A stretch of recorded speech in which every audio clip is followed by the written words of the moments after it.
experiencia que tengo sobre este tema, porque toda la teoría está en los libros y yo, por supuesto, no voy a meterme con cosas que no controlé, ¿no? Lo que sí les puedo aportar la experiencia que hemos hecho. Aquí, bueno, hay personas que han estado haciendo prácticas en la bodega y otras que han ido a hacer de huella y más o menos ya ven cómo es el tema, ¿no? No es excesivamente complicado. Lo que sí es muy bonito es, yo creo que la elaboración, el tipo de vino más artístico que podemos encontrarnos, la elaboración menos controlada que tenemos es esta, porque todas las demás las controlamos cada vez más, gracias a que cada vez más disponemos de un montón de sistemas analíticos que nos permiten llevar más controlada la elaboración, cada vez más hay productos, cada vez hay más control. Hace 20 años, o hace mucho más, pero cuando hace 20 años empecé con esto, hacíamos unos apelos, casi no había laboratorios aquí, no teníamos, por supuesto, microbiología, no teníamos ni taninos, ni nada, no había control absolutamente más que sulfuroso, volátil y resaca. Pero no había ni levadura, ni nutrición de levadura, ni control analítico de ningún tipo, sino era así, ¿no? Ahora hay mucha más tecnología y eso nos da seguridad en el método, pero la parte artística no la tiene. Eso hay que mantenerlo siempre, porque la parte de la chispita ese de canario, eso muchos aparatos que tengamos no lo tiene, y sobre todo la viticultura, que la viticultura hemos avanzado un montón en las bodegas, en el laboratorio y tal, pero la viticultura la tenemos como la tenemos, controlada totalmente. Luego llegan a la finca, en la vida de la bodega, sin saber lo que se le ha echado, sin saber cómo está, sin saber qué nutrición tenía, y eso es donde hay que, en los próximos 20 años, habría que meterse ahí, en el campo, porque de momento las bodegas ya están vacías muchas veces, infrautilizadas la mayoría, un montón de técnicos cada vez más, eso es bueno, cada vez más competencia, cada vez más paro, y la línea ¿cómo está? Bueno, no quiero quitarle la ilusión por el lunes. Vale.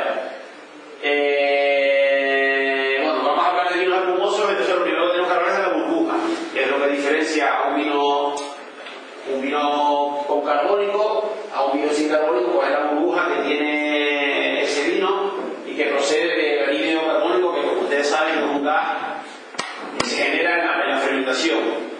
Aunque veremos después que el gas que encontraremos en los vinos espumosos en general puede ser endógeno o exógeno, puede ser que provenga de la fermentación, que hemos aprovechado de ese propio gas en la propia que hemos generado de una fermentación, sea la primera o sea la segunda, o también puede ser gas carbónico inyectado, que en este caso se llama exógeno, ¿no? Es un gas que está en la botella, pero que no procede de la fermentación del líquido que está en la botella, sino procede de un gas que hemos añadido de una bombona o de otra fermentación, de otros sistemas que hay. ¿Qué es lo que tenemos que tener en cuenta con la burbuja? Pues la duración de la burbuja, en general, cuanto más dura la burbuja en la botella, pues más características espumosos tiene. Hay algunos vinos espumosos, sobre todo los que son de carácter endógeno, que servimos el vino en la copa y enseguida se va. Es un carbónico muy explosivo, pero muy poco persistente. Eso, normalmente los que tienen poca persistencia son de peor calidad que los que tienen más duración de burbuja, más dura la botella, la burbuja disuelta o saliendo del vino. También el diámetro de la burbuja. Tenemos que hablar de que cuanto más pequeña sea la burbuja, pues mayor calidad va a tener ese vino. ¿Vale? Cuanto más finita es la burbujita que encontramos en la copa y más finita es la sensación de carbónico en la boca, pues mejor es el vino. Y luego la intensidad, es decir, el número de burbujas. Puede tener una burbuja muy pequeñita durante mucho tiempo, pero solo una burbuja, solo un hilito de burbuja. En cambio, si tenemos muchas burbujas muy pequeñitas y mucho tiempo, sería mejor. ¿Vale?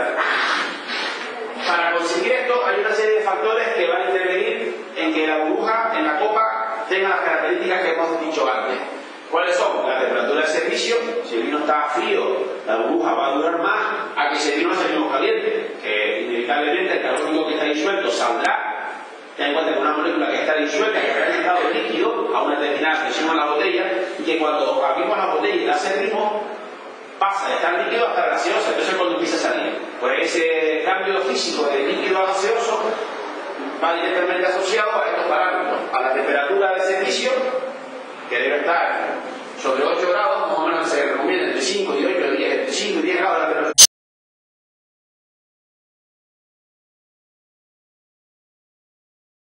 La temperatura a la que se ha obtenido esa burbuja, si es de carácter endógeno, la viscosidad del vino, la densidad del líquido, cuanto más denso sea el líquido, más la capacidad de retención de burbujas tiene.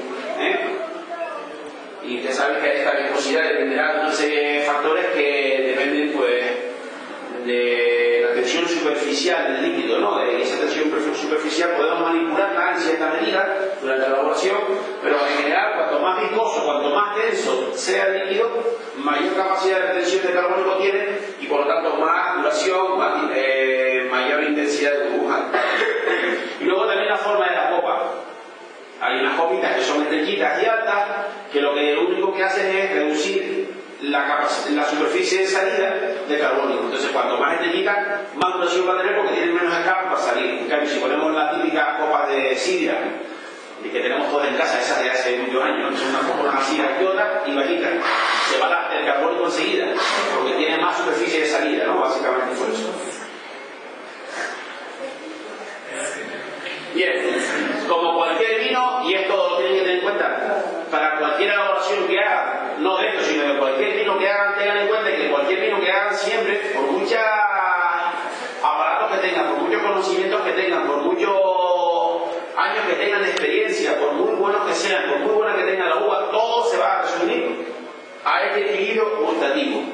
Cualquier vino bueno que ustedes hagan tiene que estar en equilibrio en ese sentido. Tiene que haber un equilibrio entre las sensaciones dulces de ese vino y las sensaciones ácidas y amargas que va a tener. Eso es un vino bueno. Es decir, ¿qué es un vino bueno? Pues un vino que está en equilibrio. Un vino que está en equilibrio.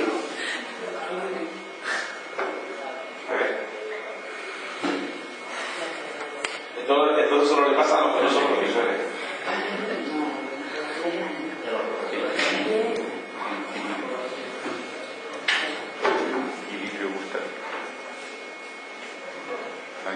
Ahí falta una esa que está equilibrado. Bueno, tiene que haber equilibrio gustativo. ¿Cuáles son las sustancias que van a dar sensación dulce? Pues el alcohol que tiene el vino, cuanto más alcohólico, más dulce es, y los azúcares residuales. También glicerinas y otra serie de moléculas blandas que dan sensación dulce. ¿Y cuáles son las sensaciones del sabor ácido? Pues vendimiar más pronto o más tarde, acidificar más o menos para conseguir la cantidad de ácido que equilibra aquella sensación dulce y la sensación de gusto amargo. La sensación básicamente procedente de los taninos, ya sea de barrica o de la propia parte sólida de nuestro racimo. Y en este caso añadimos esto, el carbónico, que tienen que recordar que está en este lado del equilibrio gustativo. Es muy importante, antes de hacer el tiraje que vamos a hacer de sus vinos, ustedes que van a hacer, que van a hacer, catar el vino antes pensando en que cuando lo caten tiene que estar bueno, pero no tiene que estar bueno del todo. Porque para que esté bueno del todo, le faltará antes de la segunda fermentación o antes de la adición de carbónico, si se lo van a añadir, esta molécula. Esa molécula será nueva después de la segunda fermentación. Por lo tanto, tienen que pensar en que el equilibrio gustativo óptimo va a estar después. Tiene que pensar en que tiene que estar un poquitito así, para que cuando se una esto, esté así. Se dan muchos casos que vendimiamos muy verde pensando en asegurar la segunda fermentación y partimos de un vino equilibrado, pero cuando se añade el carbónico pesa demasiado este lado y entonces el vino es demasiado duro. Es la única novedad, el carbónico aquí.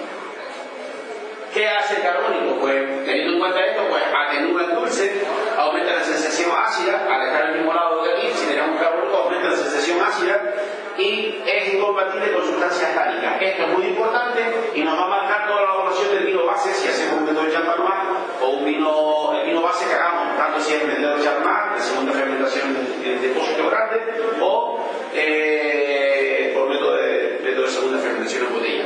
Tengan en cuenta que el carbónico va a ser incompatible con sustancias tánicas. Por lo tanto, trataremos nuestros racimos, nuestra materia prima racimo, que yo siempre digo que la materia prima nuestra no son las uvas, sino los racimos. Porque lo que llega a la bodega no son uvas, son racimos. con uvas, pero son racimos donde hay partes leñosas. Entonces, en la elaboración del vino base para hacer nuestro espumoso, siempre hay que tener cuidado con las sustancias tánicas. Hay que evitar la extracción de sustancias tánicas, ¿vale? De taninos de los racimos. Hacemos que está el chorín. No, ahora está todo arriba. ¿Lo tengo que arrancar para dónde? Ya está presión. A ver, no, aquí no. Vale. El hidróxido carbónico es un gas incoloro picante y de sabor ácido. En solución acuosa presenta una reacción levemente ácida formando el ácido carbónico. Es decir, cuando el carbónico está disuelto en el vino, está en forma de ácido carbónico. Vale.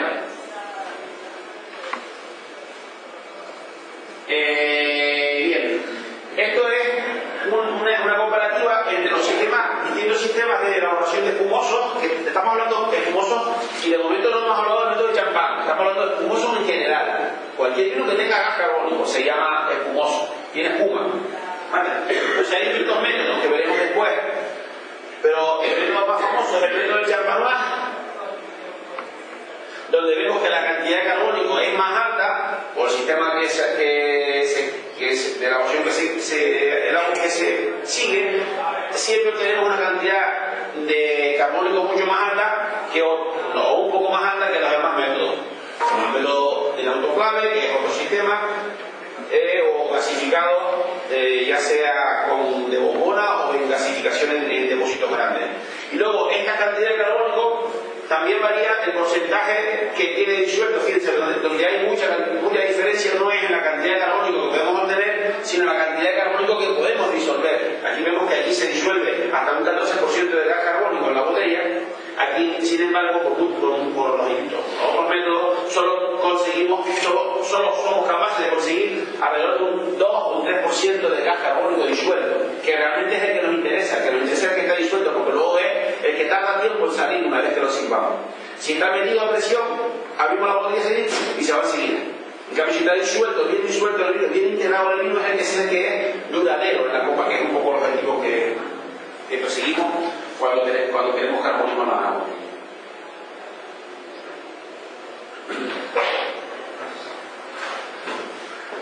Bien, una de las cosas que tenemos que tener en cuenta ahora, siguiendo con el carbónico, que de momento no hemos empezado con la elaboración, sino simplemente hablando de nuestro anhídrido carbónico, que es la molécula novedosa en el sistema de elaboración, es que queremos obtener una liberación lenta en la copa.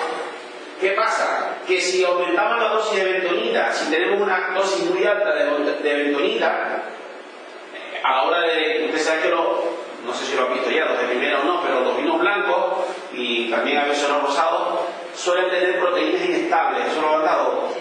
Bien. Pues esa proteína inestable, básicamente la única forma que tenemos de combatirla de momento es añadiendo moléculas de carga opuesta en el vino para que se neutralice la proteína que es termolábil, la que puede precipitar por los cambios de temperatura de la botella. Entonces se hace básicamente añadiendo de bentonita.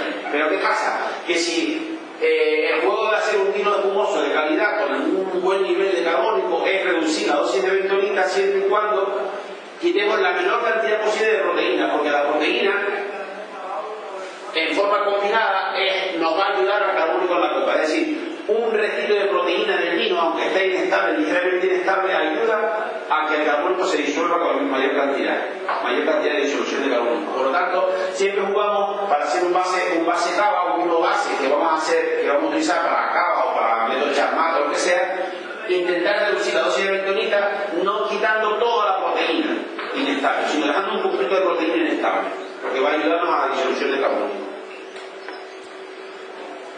Esto no.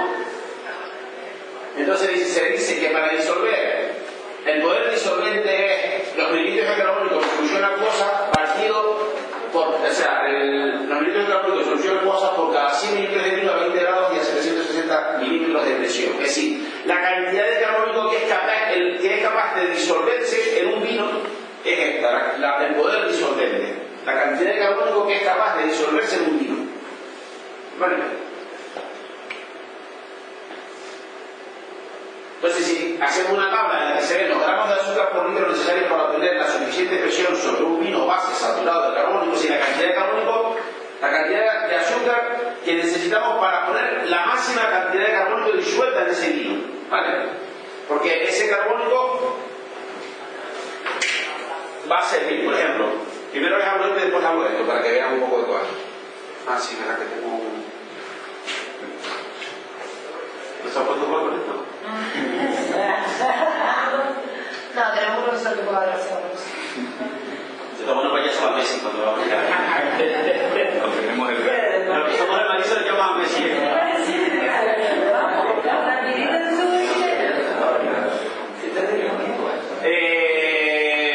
Hay una... Yo no sé,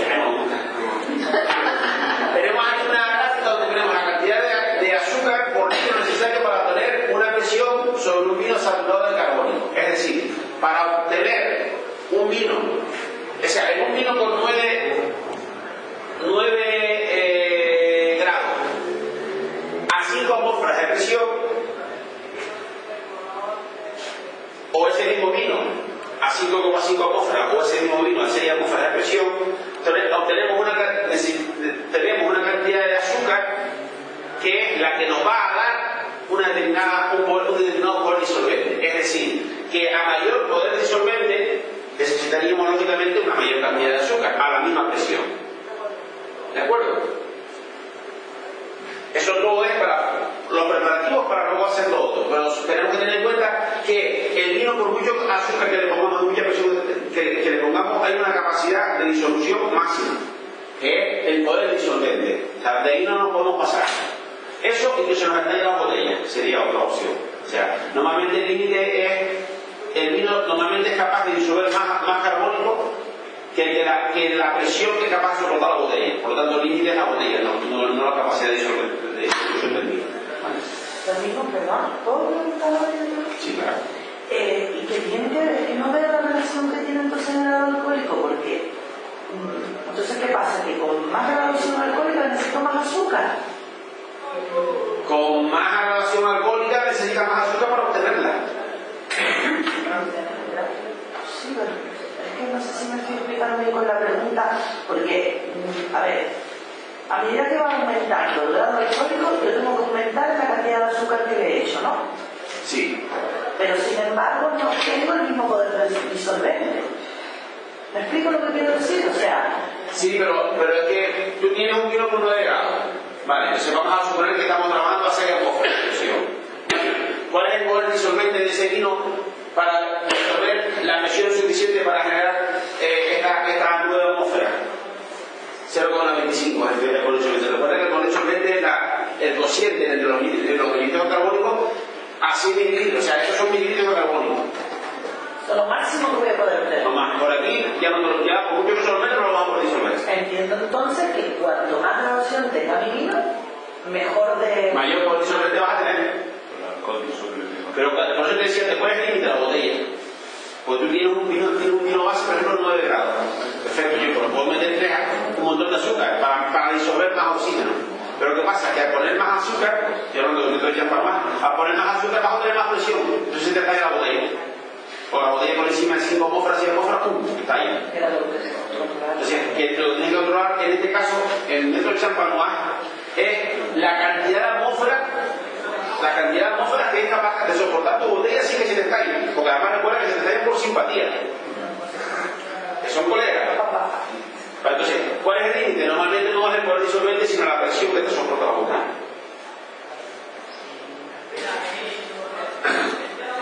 No se preocupe primero, porque el año que viene van a ver la llama otra vez. Si alguna cosa se queda cogiendo tiro, como habrá que semana, le van a dar.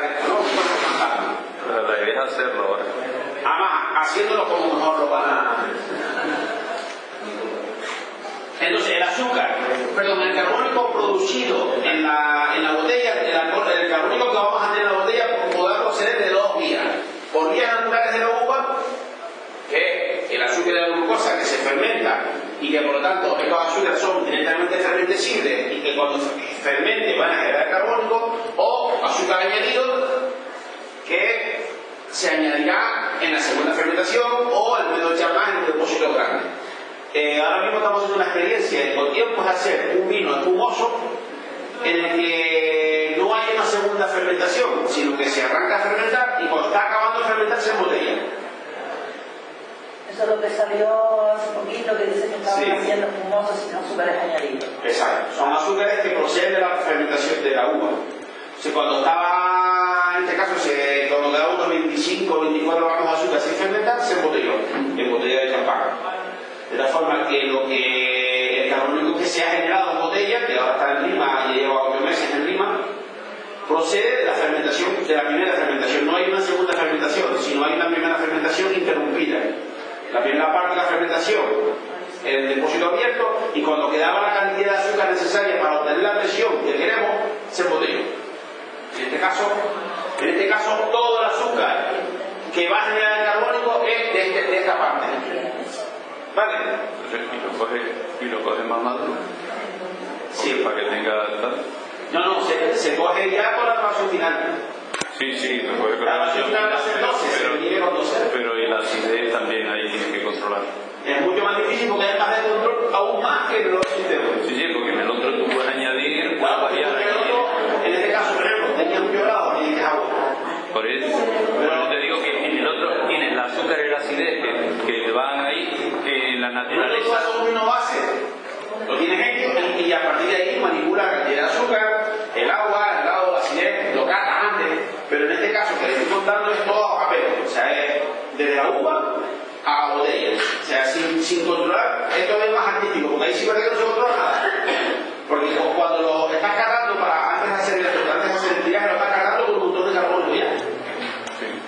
Entonces, la cantidad de azúcar que vas a tener, la cantidad de acidez que vas a tener, y todo el grado, todo eso tienes que decidirlo desde la uva. Y además no puedes variarla porque ahí No, te por eso nadie lo hace así, porque es un lío. Esto es una experiencia bueno, ya queda poca, porque no la misma vez probando. Pero es una experiencia muy cortita, para ver cómo, ¿no? Más que nada es por ver cómo sale. Lo que les quería decir con esto, que en este caso todo el azúcar que va a generar el carbónico de botella es de azúcares naturales, no tiene azúcar añadido.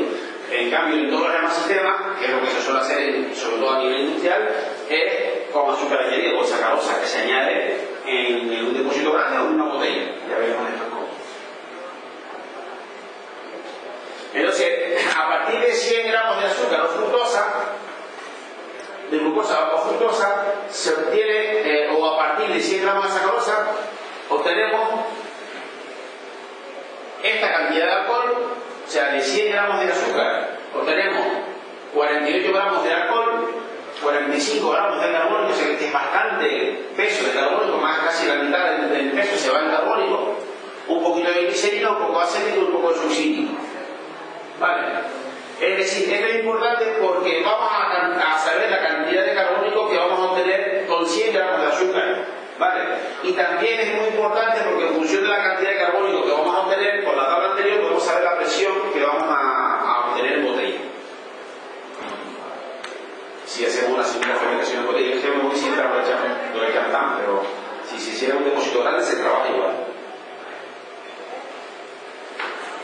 ¿Cuáles son los tipos de vino de gas carbónico? Hasta ahora hemos estudiado la molécula, ¿no? El carbónico, la cantidad de azúcar, dónde se procede y cuál es la presión que va a generar. ¿Cuáles son los tipos de vinos con carbónico que podemos encontrar? Son los vinos gasificados, rápidamente digo, es un vino al que se le inyecta carbónico en el monte de embotellado directamente, vinos de aguja, que son vinos de aguja con un poquito de... son de estos hay dos tipos, unos que son con azúcar y otros que son de aguja natural. Vinos espumosos que pueden ser gran bar, que es cuando se hace en un depósito grande, fermentación en botella, que es el que les dije antes que estamos intentando hacer, y el espumoso método tradicional del chambarrón, que es el de segunda fermentación en botella. Vamos a ir por partes cada uno de ellos. Vino gasificado. En este caso, la adición del carbónico es exógeno, es gas que se le mete al vino, pero que no se ha generado en una fermentación, sino que procede de una bombona que compramos. La presión mínima es de 4 atmósferas y un vino gasificado es un vino base con carbónico inyectado. Así de sencillo. ¿Vale? ¿Cuáles son las notas de plata que suelen dar estos vinos? Bueno, pues el sistema de evaporación que se genera, que se lleva, en el que el carbono es el carbónico del exógeno, la burbuja no suele estar integrada. Son vinos, vamos a decir, que pueden estar buenísimos, pero son los vinos de menos caché, los de menos precio, son los más fáciles de hacer. La burbuja es grande, no está disuelto el carbónico, la sesión es rápida, caótica, hay mucha espuma inicial y muy poco duradera. Esas son las características de cata del sistema de vino. Estos son fáciles de hacer porque hay unas máquinas, hay trenes embotellados que tú haces y que te va inyectando carbónico casi botella por botella. Lo que hace es disolver el carbónico en el vino que está entrando en la llenadora. Las llenadoras están isobáricas, están cerradas para que no se eche a perder, y en el momento que estás disolviendo el carbónico en el vino, inmediatamente va a la botella, inmediatamente se cae. Como una jeringuilla metiendo carbónico botella por botella, lo que pasa es que ¿no? El embotellado isobárico. Hay máquinas pequeñitas que se utilizan sobre todo para la elaboración de cerveza y ese tipo de vinos, de productos así, también con gas inyectado, pero son muy carísimas. Aquí en Canarias, por ejemplo, no sé si era el Lugo intentó algo de esto, pero no. Sí, pero lo hacía con un sistema muy experimental. No hay maquinaria sencilla, accesible a nuestras bodegas, no hay, salvo que tengas un proyecto grande de una inversión muy grande, ¿vale? Son trenes de botellón isobárico. Lo único que hay en Canarias no tiene un botellón isobárico. ¿Y no sería rentable eso? Sí, sería rentable. No, me refiero como sería rentable hacer vinos blancos, afrutaditos, con punto de carbónico. Porque además ahí sí que puedes tú catar. No es como el espumoso que se hace. Sí, no, aquí lo que pasa es que el rollo es darle precio a este producto. Es un producto que es muy difícil de vender. O sea, si tú dices cómo lo estás haciendo, la gente va a decir, montaje de bombona. ¿Sabes? Y se meten los 10 euros, que es como realmente te amortiza la inversión que tienes que hacer. Pues si vas a vender a 3 euros o a 2 euros, no puedes. O sea, no tiene un valor. Tú puedes vender una botella de champán en el que la inversión es mucho menor que esto a 10 euros. Porque es champán, aunque sea por el método del champán, que tiene un rollo de elaboración artesanal, manipulada, pero esto con una jeringuilla metiendo gas en la botella, no, es difícil venderlo, ¿no? Pero seguro que se lo da a alguien de marketing y le da la vuelta y lo vende. Pero tiene que venderse caro, es un producto difícil de hacer.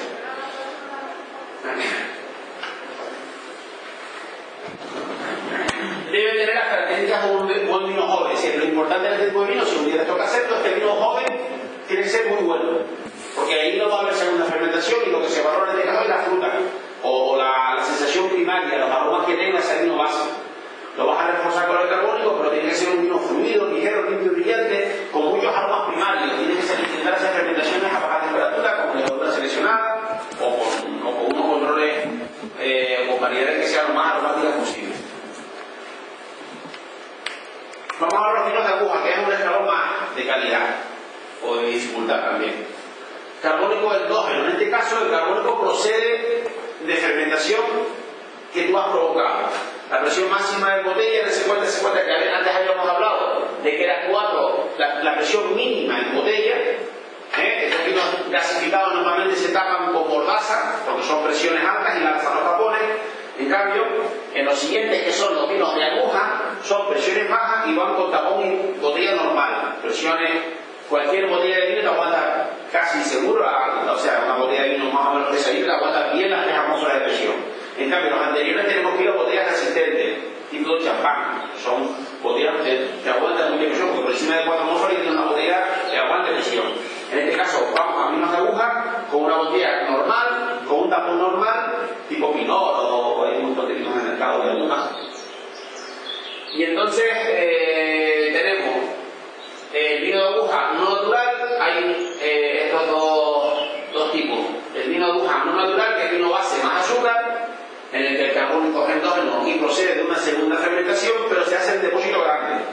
¿Vale? Vino de aguja natural, vino base con final hermético, es decir, es un vino en un depósito grande que al final de la fermentación se cierra el depósito para que acumule la presión. ¿Vale? Después hay un vino base que es a base de mosto concentrado, es igual que el de antes, pero en lugar de añadir azúcar se le añade mosto, se tiene un vino base, se le añade mosto, hace hacer una segunda fermentación y luego se embotella. La diferencia de estos dos es que el carbónico es endógeno y aquí, perdón, en este caso es azúcar de vaquero y esto es mosto, que al final es más natural que el azúcar, porque al final el mosto es azúcar de uva, ¿no?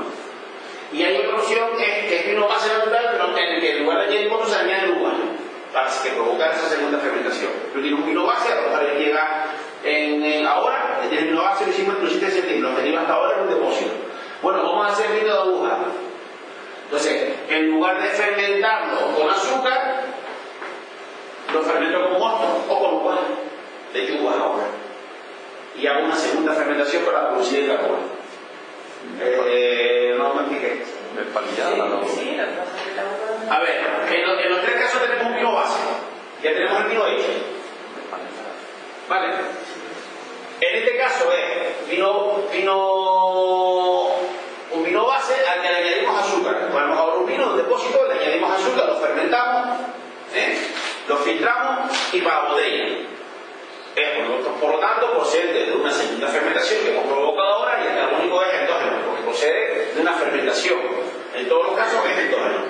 Después tenemos otro tipo que es vino base, pero en este caso no esperamos a que acabe de fermentar, sino que cuando está acabando la fermentación, lo cerramos herméticamente, lo filtramos y para botella. En este caso el carbónico también es endógeno. ¿Vale? Y después, otro es vino base al que se añade el mosto. Tenemos ahora el vino, le añadimos mosto, provocamos una segunda fermentación con ese mosto y para botella, después de filtrado. Y en este caso es vino base pero con uva, que al final es mosto. Estas dos cosas son lo mismo, ¿no? Pero las uvas, ¿cómo te las añades ahí? Es paliada. Y no tienen problemas de taninos ahí. Un montón de problemas distintos. Esto casi nadie lo hace, pero sí se puede hacer. Es añadir mosto, ¿no? Meter calidad y para eso. Vale. En todos estos casos son vinos con muy poca presión porque se hacen a depósito abierto, o sea, se filtran y no son isobáricos, ¿vale? El carbónico que se disuelve prácticamente en el momento de acabando la fermentación se disuelve y para la botella. Filtra y botella. ¿Vale? ¿Cuáles son las notas de caca? Bueno, hemos mejorado un poquito lo de antes porque al ser endógeno la burbuja ya está integrada. Lo que pasa es que luego tienes que tiene muy poca presión. Por eso hace que sea muy poco duradera y muy poco resistente y normalmente son de tamaño grande las burbujas. ¿Vale? Acceso medio lento, burbujas tamaño mediano, duración media y poca espuma. Son vinos clasificados, pero vinos de burbuja. Domingo, el que dijiste antes de la experiencia de Contiempo sería como el segundo caso, ¿no? Sí, lo que pasa es que no por esto, porque estamos enseñando por expresión. Por eso es lo único, ¿no? Porque si no corresponde. No, el segundo, el que estamos haciendo es un intermedio entre y champán. Porque estamos haciendo con presión alta. Le pusimos mucha azúcar para obtener y una botella buena para obtener una presión alta. Domingo, pero el grado de turbidez después en esa botella. 0. Eso se filtra. Se filtra. Filtra con un filtro isobárico. Pero cuando vas a hacer la segunda fermentación en botella. No, aquí no hay segunda fermentación en botella. No, lo dejas con azúcar residual, ¿no? Lo dejabas con azúcar residual, ¿no? En este caso. No, el que dijiste antes. No, pues se hace un muelle. Se hace un decantado. Yo lo que sé también me resulta con. No, lo que estamos haciendo es de esta forma, con segunda fermentación en botella, realmente es que no hay segunda fermentación, solo hay una fermentación, pero sigue siendo en botella y sigue siendo decantado porque fermentación natural, todo falta un champán. Es una mezcla entre ese y el otro. Sí. La diferencia que tiene La diferencia entre este y el otro es que aquí se hace el vino, se le añade azúcar, se fermenta y en el depósito se filtra. Se clarifica todo, lo que pasa es que es con una presión. ¿Vale? La diferencia, ahora vamos a pasar al vinos espumosos, que este también hay varios tipos. En este caso, los vinos espumosos, propiamente dicho, son vinos con carbónico endógeno procedente de segunda fermentación, pero en este caso la presión mínima es 4 atmósferas de presión, que si se dan cuenta del anterior, algunos de los tipos también con segunda fermentación, pero la presión es más baja, es la diferencia que tienen. ¿Vale? Esto no te obliga a tener una botella especial ni a hacer nada, y lo haces en depósitos grandes. En cambio, el siguiente, los espumosos espumoso ya estamos hablando de 4 atmósferas de presión mínima para que sea clasificado como espumoso. Esa presión de más es la que nos complica la vida. A la hora de embotellar, a la hora de hacer el decantado, a la hora de filtrar, es mucho más complejo todo. Entonces hay 3 tipos. En este caso el vino espumoso con vino base al que se añade azúcar, y el carbónico, ese azúcar produce una segunda fermentación, que es una condición indispensable para llamarse así, carbónico endógeno de segunda fermentación. ¿Vale? Tenemos el sistema Gran Bass, que todo se hace igual que en la botella, pero los depósitos grandes, que es lo que está haciendo por ejemplo Viña Norte, con lo que el embotellado que tiene y los depósitos que tiene para hacer este tipo de vino. Después hay de segunda fermentación en botella, y luego se traspasa a un depósito grande, se puede hacer la segunda fermentación en botella, que esto no se hace nunca. Y luego el último, que es el segunda fermentación en botella, que es el que nos vamos a centrar después cuando hablemos de este vino. ¿Cuáles son las notas de cátedra? En este caso el carbónico ya es integrado, se disuelve mucha más cantidad de carbónico, recuerden antes que llegábamos a 6 atmósferas, pero demás no. Y la presión es más alta, la burbuja es pequeña, acceso lento, burbuja persistente, el perlaje es fino y lineal y mucha espuma. ¿Cómo suelen ser estos vinos? Pues deben ser pálidos, limpios, brillantes, con aromas primarios, secundarios y terciarios, lo que llaman bouquet, de un buen champán, de un espumoso es aquellos que tienen recuerdos primarios del vino base, secundarios de la fermentación y terciarios de la crianza o el descansar sobre las guías, ¿no? Tienen las 3 gamas completas de un buen vino, ¿no? Lo que llaman el bouquet. La boca tiene que ser fresca, suelen ser un poco amargos, por eso casi siempre se le hacen con licor expedición con un poquito de azúcar, y la acidez suele ser viva y persistente. Bien, este es el esquema de lo que acabamos de ver. Este por aquí es el de segunda fermentación en botella, que es el método del champán o del cava, en el que vemos que se mete el vino en una botella, luego se fermenta, se deja repositar en rima durante una serie de meses, luego se decanta, se hace el degüelle y se embotella. Este es el que hemos visto que ustedes vieron cuando fueron a la bodega, ¿vale? En la segunda fermentación en botella, después está el Gran Bass, que este es intermedio entre los dos, que no sé lo que hay aquí. Este con licor de expedición. No, este que decíamos antes, que el vino, una vez se hace la segunda fermentación en botella, se traspasa a un depósito y luego se embotella. Sí, porque aquí no se hace, no sé por qué se hace así. Como se pasa, se después tiene que volver a botella. Sí. Es que no me parece lo dispuesto. Y luego este que es el Gran Bass, que se hace lo mismo que aquí, lo que pasa es que aquí es un depósito grande y aquí no botella. Se hace el depósito grande, se hace la segunda fermentación, se elimina la guía por decantación aquí, se trasiega a otro depósito, se le añade el licor de expedición y se embotella.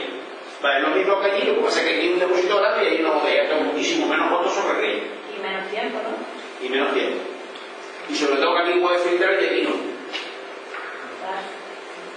Ahora veremos. Aquí vemos una tabla en la que comparamos los distintos tipos de vino que hemos visto con el origen del gas, o sea, en la que vemos cuál es el origen del gas que tiene ese tipo de vino, cuál es la presión de carbónico que se debe tener y cuál es el grado alcohólico que suelen tener. Entonces, si vemos allí, vemos que un cava es todo esto, el cava, el no sé qué, fermentación de botella, Gran Bass, todo esto son carbónicos endógenos. La presión debe ser superior a 4 atmósferas a 20 grados y los grados alcohólicos de 12,8 a 18,8 grados. No sé cómo podrán hacer eso. Vale. Bueno, sí, el cava es por encima de 9 grados, ¿vale?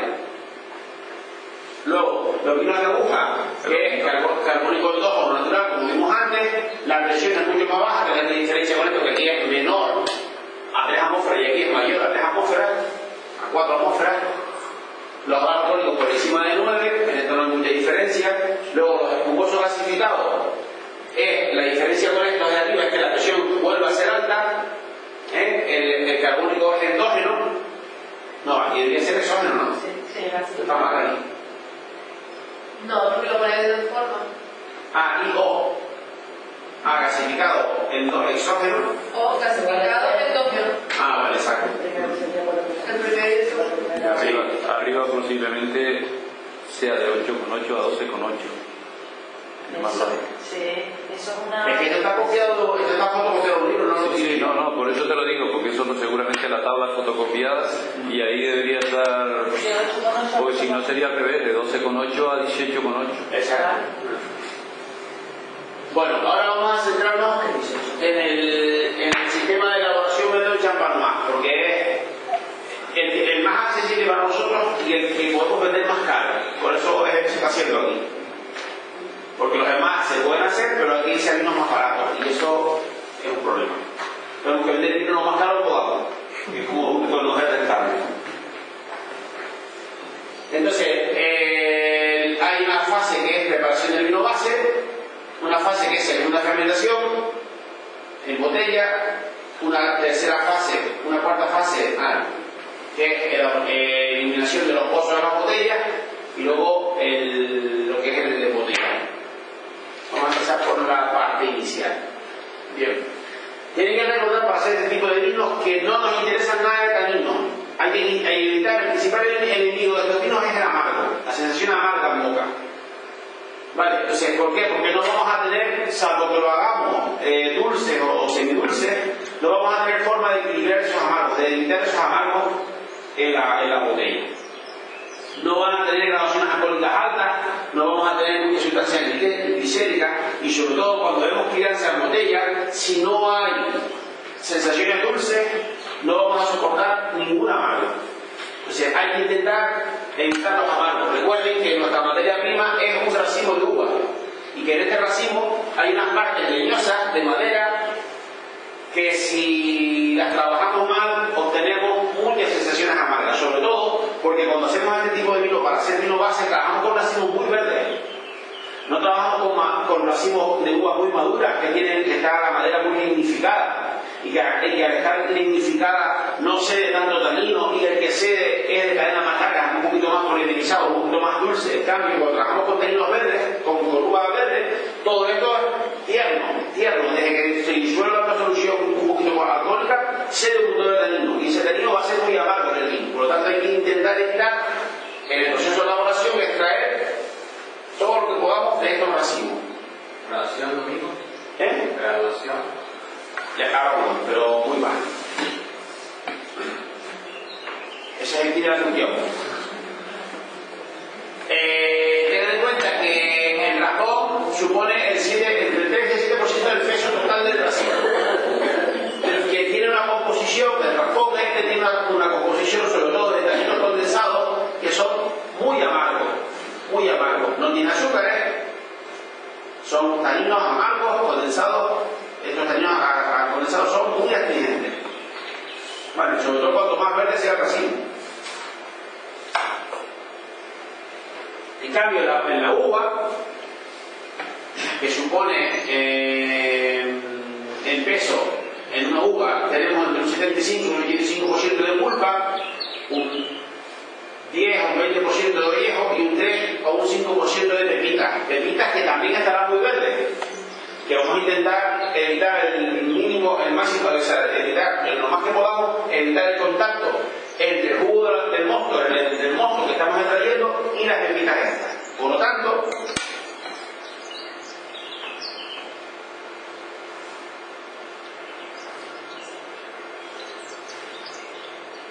para elaborar nuestro vino base, vamos a intentar siempre hacer prensado directo.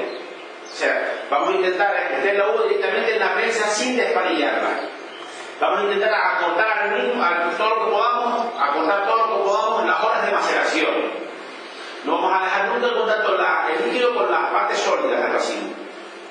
Por lo tanto, siempre se recomienda prensado, porque si tú despanillas, bombeas y cargas la prensa, todo el tiempo que tú estás cargando la prensa está macerándose y el líquido está extrayendo sustancias de los raspones. Y por lo tanto el mosto va a tener ya disuelto un montón de tanino. En cambio, si tú poquito a poco vas metiendo la uva en la prensa sin producir mosto, todo el tiempo de carga de la prensa, el mosto está dentro del racimo, de la uva, pero no se ha extraído, todavía no está en contacto, no ha entrado en contacto con las parte sólida.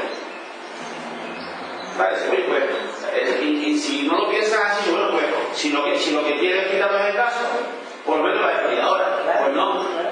Pues no, porque la despalladora, ninguna despalladora es buena. Todas las despalladores son malas. Hasta la mejor de la despalladora siempre rompe el gaso, siempre pasan trocitos del gaso. Y siempre se va a macerar, tú empiezas a despallar, tú puedes tener una presa de 3.000 kilos. O de 15.000 kilos. Vamos a poner una bodega, no llega acá. Una bodega de 15.000 kilos. Una presa de 15.000 kilos. Tú empiezas a cargarla hoy, ahora a las 9 de la mañana y hasta las 12, porque hay un viaje que llegó al final, porque el tío nos fuimos a las 11 a echar al bocadillo, no sé qué, y hasta las 1 no acabas de pensar, no acabas de cargar la presa. Pues desde que tú te empiezas a despalillar a las 9 hasta las 1 de la tarde, todo ese mosto que ya está despalillado y en contacto con un montón de temitas y un montón de partes sólidas que están ahí, que están en maceración. Cuando tú estás trayendo sustancias amargas de nuestro racimo verde, que tenemos racimos muy verdes, fíjate, una grabación de tan solo 9 o 10 grados, son verdes, muy tierna la parte leñosa, la parte de racimo, la parte de madera. En cambio, si tú metes la uva entera de las 9 de la mañana, con la prensa boca abajo, con la raíz boca abajo, para que si se produce mosto, se vaya ya directamente desde el depósito de pulmón y no hay que conectar con las partes sólidas. Sin despalillar la uva entera, pues metiendo la uva entera, la uva no está rota. Y hasta que tú no le dejas el botón de la prensa a las 1 de la tarde, no ha producido mosto. En cambio, cuando le dejas al botón de la prensa para que empiece a funcionar a las 1 de la tarde, el mosto que se genera inmediatamente sale.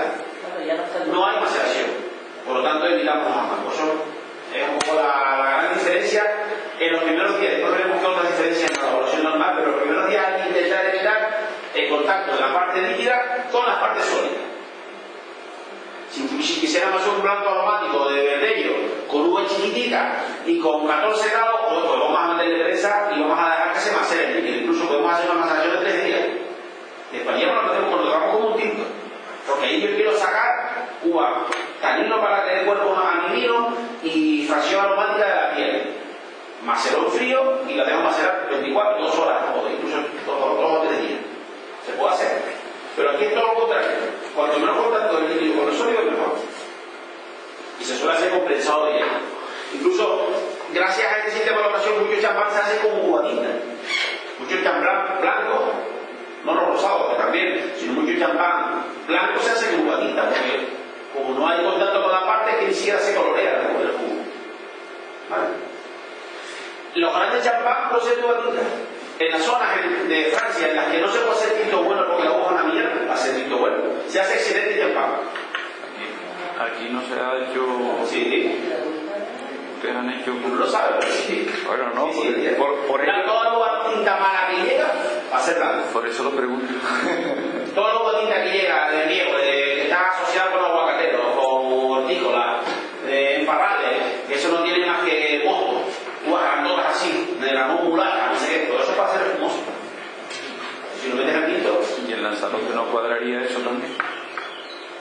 Seguramente sí, no sé si no, lo digo porque bueno, si le sobra uva tinta lo mejor hacer es que en Lanzarote tenía un problema, es decir, hubo un tiempo cuando estaba Juan Caría en el Grifo que empezaron a plantar uva tinta y la moda era la uva tinta y tal, arrancaron mucho más vacío y ahora se está haciendo todo lo contrario, intentando la tinta por blanca, porque la tinta ni se la tinta no la venden, la tinta mala no la venden, pero por ejemplo el Grifo está haciendo muy buenos tintos ahora. Sí, ahora ha empezado. Porque tiene variedades ya puestas y tal. Y porque ha hecho una reconversión. Sí. Si tiene una tinta mala, a lo mejor hace blanco. O blanco para. Nosotros, por ejemplo, el Luma blanco tiene por lo menos un 10%, un 15% de tinta. El blanco seco. Que es una tinta mala que no servía para hacer vino tinto. Pues se mete blanco. Y una parte está en espumoso. Y que la cogen verde. Verde que casi no tenga color. 10 grados. La tinta mulaca, o que no sea colorada, no sea pigmentado. Bien, pues esos son los parámetros del vino base, no del vino final, ¿eh? Partimos con una graduación inicial baja, entre 9,5 y 10,5, que el año pasado aquí, el vino que hicimos, tuvimos que echarle agua porque estaba muy alcohólico. Ya después veremos cuáles son los riesgos que tenemos si tienen muchos grados. Una acidez total entre 6,5 y 7, pH 3, estos son parámetros hidrídicos, ¿no? pH 3 explique eso, ¿no? Pero bueno, sí se puede conseguir, porque en estas relaciones tan bajas, incluso uvas que están en el sur pueden dar estos pH. Vale, no tanto como 3, pero sí de amor de 20, 3,30. Cuando esa misma uva en esa zona, con 13 grados, con 12 grados el pH es más alto que la silla total. Que será. Estando seco, casi no lo podemos analizar, la acidez volátil lo más bajo posible, el sucroso libre bajo, el sucroso total también debe ser bajo, porque luego vamos a provocar una segunda fermentación en botella y si tenemos veneno para la levadura, nos vamos a complicar la vida.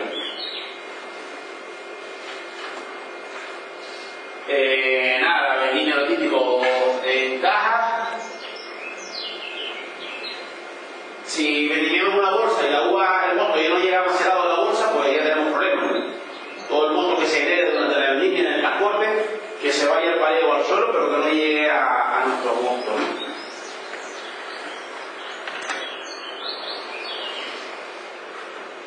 ¿no? Uva entera sana y fresca, es el resumen. Esto es para cualquier vino. Cualquier vino que usted vaya a hacer, procure que la vendimia sea con uva entera sana y fresca. Que no nos llegue a la uva a 30 grados en una bolsa plástica medio callada y encima podrida. O sea, ya no tenemos nada que hacer, ¿no? En cambio, si usted es al agricultor que te traiga la bolsa, que nunca me traiga entera sana y fresca, piensa en esas 3 cosas y haga una buena vendimia. Entera sana y fresca. Bien, normalmente se mete la uva entera, esta es la foto de una prensa por dentro, metemos la uva directamente entera a la prensa. Muchos cuantos se han metido en una prensa limpia, ¿sabes? Yo soy uno que se metió muchísimas veces. ¿La reconoce? Bueno, eso es la foto de la granja de la pequeña. Esta es la pequeña. Metemos la uva entera y intentamos hacer ciclos de prensado con poca presión y con mucho tiempo de escurrido. Cuando prensamos una uva tinta en la que ya ha estado 3 días de maceración, no nos importa que el tiempo de escurrido sea corto y que el tiempo de rotación sea largo. Bueno, esa maceración no va a hacer daño. En cambio, cuando prensamos un blanco, hay que intentar acortar las rotaciones de la prensa, porque en ese rato que está rotando, como hemos metido uva entera, no hace falta rotar tanto porque no se forman pelotas con tantas. Pelotas. Cuando prensamos una uva tinta, después del primer escachón que le mete la prensa ya forma un aplastamiento y ustedes han visto que se pega. Entonces eso es bueno para evitar eso, que la prensa rote mucho rápido antes del siguiente ciclo de prensado. En cambio, cuando metemos uva entera, eso no se reduce porque está suelto, mucho más suelto. Entonces, al programar la prensa hay que intentar reducir los tiempos de rotación para reducir, por lo tanto, la maceración. Es más importante en este caso rotar menos veces, pero que el número de ciclos sea mayor. Aumentar el número de ciclos con igual ciclo de prensado, con el número total de horas de prensado igual, reducir rotaciones, pero aumentar el número de prensados, que es realmente lo que nos va a dar eficacia de prensado. Son las grandes prensas, las prensas buenas tienen unos ciclos ya programados. El método Charmat no sé qué, digo, Cremant 1, Cremant 2, Cremant 3, le pones el Cremant 3, que es específico para vino base. Le pones el ciclo 9 para tinto, pues para una reserva, y a la prensa viene pensada así, ¿no? Pero las malas tenemos que probarlo nosotros. O a la vuelta. Que te digo la práctica haciendo eso. Dice, ejemplo de características energéticas de los mostos champán. Estamos hablando del mosto. Esto está interno, ¿para qué se hace? ¿Será prensado? La primera prensada y segunda prensada. Sí. Bueno, no sabemos lo que no lo bueno. Sí, Eso me ha explicado bien. Tratamiento del mosto, nada, sulfitamos, una vez que el mosto sale de la prensa, sulfitamos, a salir de la prensa, nunca sobre la vendimia, como el sucroso hace de disolvente de moléculas y no nos interesa disolver. En un blanco, a veces, normalmente despalillamos en la misma uva. ¿Vale? Para que desde el momento que prensamos, despalillamos y va a la prensa y está todo ese ciclo de prensado duradero, sulfitamos en la misma uva, en la misma despalilladora. En cambio, para hacer espumoso no se recomienda hacerlo así, sino a salida de la prensa, para que el ciclo de prensado lo haga sin adición de sulfuroso, porque el sulfuroso hace de disolvente de moléculas. ¿Vale? Dicho de otra forma, si ponemos un vaso aquí con agua y un vaso aquí con agua sulfuroso y en los dos metemos semillas, en el que tiene agua sulfuroso hay más extracción de taninos que en el otro, porque el sulfuroso hace de disolvente. Y lo mismo si tenemos un vaso con agua y un vaso con agua y alcohol, el tanino se disuelve mucho más rápidamente en el que tiene agua y alcohol, porque el alcohol hace de disolver. Disuelve las moléculas, ¿vale? Sulfitado a la salida de la prensa, nunca sobra la línea. Y, por supuesto, para hacer espumoso solo se utiliza mosto de primera. Lo que sale al principio del prensado, de mitad para adelante del prensado, eso se mete para vino blanco seco o para vino de segunda, si la agua o lo que quieran hacer. Pero para hacer espumoso solo la primera parte del ciclo de prensado, los mostos yemas iniciales. Porque si la prensa dura 4 horas, por supuesto, las 2 últimas horas sacan un mosto macerado, con un montón de taninos, y eso es malo para nuestro espumoso. Para hacer un gran espumoso hay que hacer mucho vino aparte del espumoso. Porque vamos a quitar un montón de uva que vamos a quitar, por ejemplo, un ciclo de prensado que dura 4 horas, pues a lo mejor solo utilizamos para el espumoso el 40% del mosto, el primer 40% del líquido que sale del primer prensado, básicamente, de la primera hora del prensado. Lo demás lo dedicamos a hacer vino bueno, pero hacer vino no champán, no espumoso. Hacemos una corrección de acidez teniendo en cuenta los parámetros que vimos antes, que esto ustedes saben que es bueno hacerla paulatinamente durante la fermentación. La corrección que vayan a hacer se salifican menos los ácidos, se transforma menos ácido en sal si el ácido se lo pone poquito a poco. Bueno, también es bueno hacerlo después porque si el ácido es caro, porque el tartárico que estamos utilizando es bastante caro, cada vez más. Si corregimos el mosto antes del desfangado, todo lo que vamos a quitar del desfangado es tartárico que vamos a perder. Entonces se corrige un poquito aquí, si tartárico es muy malo, pero luego la corrección fuerte de la acidez se hace durante la fermentación. Luego decantamos el mosto, vamos a limpiar el mosto, entonces separando del medio todas las sustancias que sean fuertemente reductoras y que van a evolucionar de forma negativa, dándonos olores y sabores malos, francos y poco desagradables en la fermentación. Esto es genérico a cualquier vino. Hay que desfangar el mosto del vino base, ¿vale?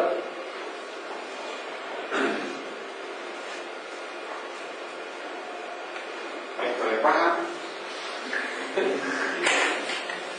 El desfangado lo vamos a hacer se puede hacer de 3 formas. El desfangado del mosto. Normalmente interesaría hacerlo solamente con frío si pudiéramos, porque la enzima también va a quitar unas moléculas que nos van a dar burbujas, podemos decir de forma rápida, ¿no? Pero si tienen depósitos grandes y no tienen tiempo, lo mejor y más seguro es hacer un tratamiento enzimático aparte del frío. Vale, pues sacamos el mosto del depósito, lo pasamos por un tipo de frío o lo metemos directamente en un depósito con un tipo de frío para enfriar retrasar el inicio de la fermentación 24 a 48 horas y decantar ese mosto. Si empleamos enzimas, dice aquí, aumentamos la liberación de mosto, pero ¿de qué mosto estamos hablando? Del que está metido en las partes sólidas, y ese no nos interesa. Por eso, si podemos hacer la decantación de un champán sin enzima, mejor. No está bien cuando tú quieres sacar precisamente lo contrario, fracción de mosto que está en la piel, que es la más aromática.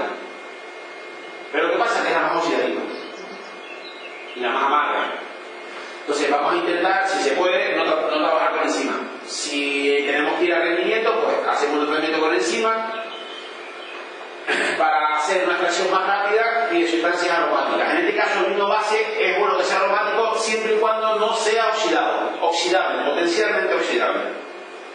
Si somos capaces de traer aromas sin moléculas oxidadas, sería lo mejor. Lo que se llama potencialmente oxidable. Hay que intentar, por lo tanto, fíjense, con el tratamiento enzimático aumentamos